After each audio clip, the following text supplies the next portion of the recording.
Direct hall Rambo वाली हरकत कर मारा, उसके मुंह पे मुक्का और उसको पकड़ के जमीन पे फेंका। मैंने भी छलांग लगा दी, अल्लाह जन्नत नसीब करे। आपने झुकते मारी नीचे जा गई, आपने भी मारा? सच्ची मुझे पकड़ लिया ना। अच्छा। अब शौकी खान साहब सबसे मतलब कमजोर सेहत, अल्लाह उनको जन्नतों में घर करे। अच्छा। कहता कुंडियां लाओ ना जो बाहर कोई ना जाए।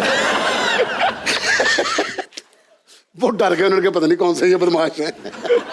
खैर वो फिर खत्म हो गया मामला। आप अभी बात कर रहे थे कपिल शर्मा पे काफी सवाल हुए, तो वहां पे स्क्रिप्टिंग का प्रोसेस क्या होता था?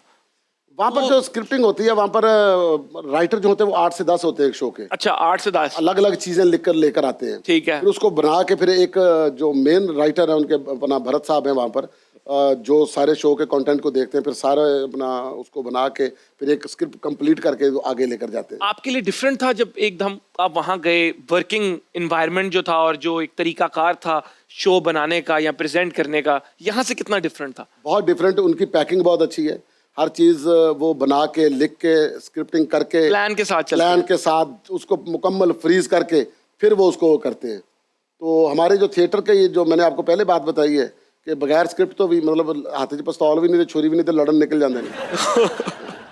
ये लेकिन ये बड़ी निडर हरकत है, नटारा है ये बड़ा, जिसकी वजह से उन्होंने पूरी दुनिया में नाम भी कमाया। कपिल जो था वो इस बात पे बड़ा हैरान भी होता था, कहता पाजी मैंने वो बड़ा मजा आंदा जरा तुसी हाल च काउंटर कर दियो ना, वो बड़ा मजा आंदा।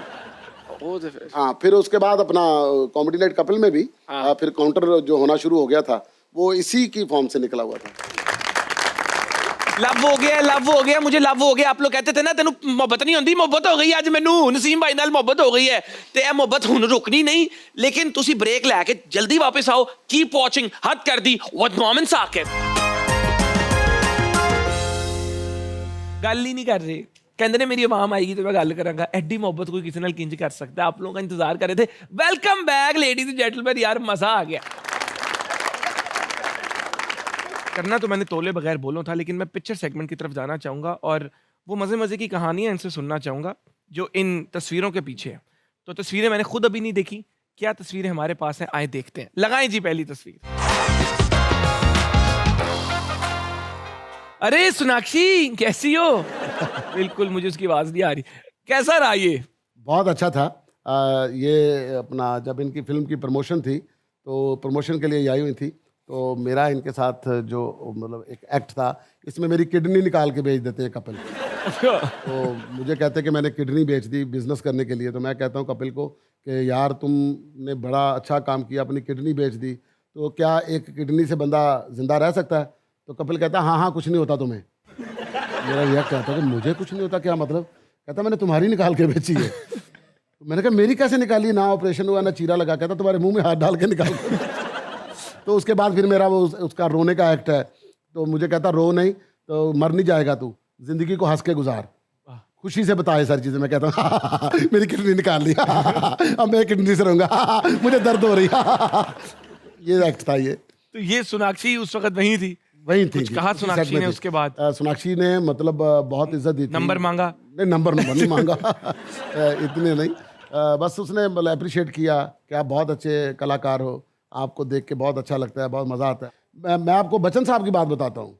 जब बच्चन साहब के साथ पहली दफ़ा मुलाकात हुई, मेरा था कि मैं जाके पैर छूऊंगा, उनकी तारीफ़ें करूंगा, उनकी फिल्में गिनवाऊंगा, उनको कहूँगा सर मैंने आपका वो डायलॉग याद किया हुआ है, सर आपकी वो बात याद की हुई है। उन्होंने इतना मौका ही नहीं दिया। वो कहते हैं कि आप बहुत बढ़िया हैं, आप ये हैं, आप वो हैं, ना पैरों को हाथ लगाने दे रहे ना कुछ करने दे रहे, तो बंदा फंबल ही हो जाता है कि यार इतना बड़ा आदमी मतलब आपको क्या रिस्पेक्ट दे रहा है। वाह, क्या बात है, क्या बात है वाकई। और यही बड़ापन होता है, ऐसा ही जब है। आप किसी को और इज्जत दो। और इज्जत दो। क्या बात है। आ जाए जी अगली पिक्चर। करीना। अच्छा, आप तो फुल संजय दत्त, चेने शेने निकली हैं, बाल, ये कोट है, चमकता हुआ कोट। करीना ने कहा नहीं कि बहुत प्यारे लग रहे हो? ये एक्ट आप जब देखेंगे यूट्यूब के ऊपर, नेट के ऊपर आप देखेंगे तो आपको बहुत मज़ा आएगा। ये तकरीबन कोई अपना 25 से 30 मिनट का एक्ट था, मतलब शो के अंदर उतना लग नहीं सकता, मतलब उतना ही लगता है जितना आपका मतलब हिस्सा होता है, तो उसमें थोड़ा लगा था। तो अगर 35 मिनट या 30 मिनट ये किया था ना, तो 35 मिनट या 30 मिनट करीना कपूर क्लैप करती रही है और 3-4 दफ़ा कट हुआ था उनके हंसने की वजह से। अगली क्या है पिक्चर आप लोगों ने ढूंढी? अरे पठान। ये कैसा रहा शाहरुख के साथ मिलना? चेन्नई की प्रमोशन थी, चेन्नई एक्सप्रेस की। ठीक है। तो उसके अंदर थोड़ी देर के लिए शाहरुख भाई जो थे वो पीछे आए थे विंग में। ठीक है। ये मेरी विंग थी जहाँ पर मैं खड़ा हूँ, तो वहाँ पर आ गए थे अपना सिगरेट पीने के लिए। तो वहाँ पर हम तकरीबन 1 घंटा हम दोनों बैठे रहे थे। 1 घंटा? 1 घंटा उन्होंने मुझसे पाकिस्तान के बारे में पूछा है, क्या बात हुई, जरा फैमिली ये के बारे में बताएं। पूछा है कि लाहौर कैसा है, तो आप रहते कहाँ पे हैं, फैमिली कैसी है, फैमिली के बारे में बताया कि मेरा बेटा, मैंने कहा अली है, तो वो छोटा था उस वक्त बहुत ज़्यादा। मैंने कहा वो खुद को शाहरुख समझता है। अरे अरे नहीं नहीं, उसको मेरी तरफ से बोलिए कि वही शाहरुख है, बल्कि मेरी बात करवाएं। अंदर सिग्नल नहीं आ रहे थे।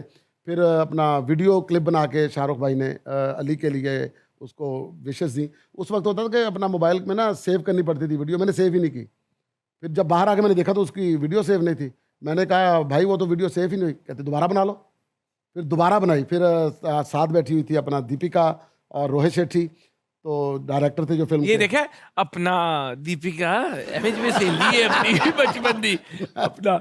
नहीं, उस इसके अंदर जब मैंने एक्ट किया था, वो एक्ट मेरा ये था कि दीपिका को मैं प्रपोज करता हूँ। अच्छा। दीपिका जी मैं आपको प्रपोज करूँ? कहती हाँ करो। आप देखना वो एक्ट है स्क्रीन के ऊपर। तो कहती हाँ करो। मैं कहता हूँ कि आप मुझसे अगर शादी करोगी तो आपको बड़ा फ़ायदा होगा।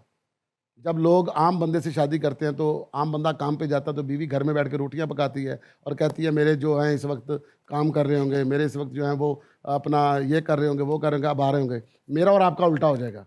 आप काम पे जाओगी, मैं घर में बैठूंगा, मैं रोटियां पका के कहूँगा मेरी दीपू इस वक्त जो ना शाहरुख के साथ सीन कर रही होगी। ठीक है, मेरी दीपू जो है इस वक्त वो सीन पढ़ रही होगी, एकदम हाथ जलेगा, ज़रूर शाहरुख के गले लगी होगी। जहाँ नसीम भाई ने हमें इतना हंसाया, हमें इतना खुश किया, हमारी दुआ है कि अल्लाह ताला भी इनको ज़िंदगी में वो खुशियाँ दें जो ये डिज़र्व करते हैं। और मैं हमेशा कहता हूँ हंसने खेलने के साथ हमें माशरे की उन तल्ख हकीकतों पर गौर करना है जिनको हमारे गौर की ज़रूरत है। इसीलिए हम अपना शो एंड करते हैं हमारे गौर करो सेगमेंट से। आए चलते हैं गौर करो की तरफ। टेक्नोलॉजी में रेवोल्यूशन से आसानियों के साथ मुश्किलात भी बढ़ गई हैं और साइबर क्राइम इस वक्त पाकिस्तान में एक बड़ा मसला बन चुका है। इंटरनेट इस्तेमाल करने वाले आम सारिफ को इसकी समझ नहीं। पाकिस्तान में साइबर क्राइम में बहुत सी चीज़ें शामिल हैं। ऑनलाइन फ्रॉड, कॉल्स के जरिए आपका डेटा आपसे लेकर उसको यूज़ करना, जाली इन्वेस्टमेंट की स्कीम्स या जाली इनामी स्कीम्स वगैरह। और पाकिस्तानी टेलीकम्युनिकेशन अथॉरिटी के मुताबिक 2022 में पाकिस्तान को साइबर क्राइम्स की वजह से 30.8 बिलियन रुपीस का नुकसान हुआ। फाइनेंशियल लॉस के अलावा इंटरनेशनली भी पाकिस्तान का इमेज खराब होता है जब साइबर क्राइम की वजह से सरकारी मालूमात की सिक्योरिटी कॉम्प्रोमाइज होती है। FIA का cyber crime wing PECA prevention of electronic crime act इस पर काम कर रहा है और गवर्नमेंट ने national response centre for cyber crime भी कायम किया। लेकिन इसके बावजूद हम सब ने गौर करना है कि कहीं हम अपनी सीक्रेट इंफॉर्मेशन शेयर करके ऐसे जराइम में मददगार तो नहीं बन रहे। अपने आप को भी सेफ रखें और अपने इर्द गिर्द के लोगों को भी इसके बारे में अवेयरनेस दें कि आप किसी ऑनलाइन फ्रॉड का हिस्सा मत बन जाएं। मेरे अपने वालिद साहब के साथ हुआ था, तो मैं तो फ्रॉम पर्सनल एक्सपीरियंस बता रहा हूँ। तो नसीम भाई इस पे आप कुछ कहना चाहेंगे? मैं यही कहूँगा कि अपना बहुत ख्याल रखें, ऐसी चीज़ों से बचें। कोई भी आपको कभी भी आपके काम के बगैर कुछ नहीं देता, और अपनी डिटेल सिर्फ उस वक्त दें जब आपको कोई चीज़ रिक्वायर हो, और उस नुमाइंदे को दें जिससे आपको काम है और जो मतलब असल है। हर किसी के साथ अपनी प्राइवेसी को शेयर मत कीजिए, इससे बहुत सारे लॉसेस हो रहे हैं।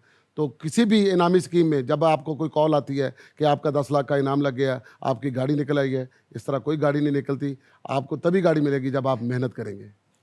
बेशक, बहुत बड़ी बात की आपने, और ये जिस तरह आपने इसको आर्टिकुलेट किया, जिस तरह आपने इसको बोला है, इसी तरह ही लोगों को समझ आएगी। तो इस बात पर गौर करें। मिलते हैं आपसे हद कर दी कि अगले शो में। Thank you.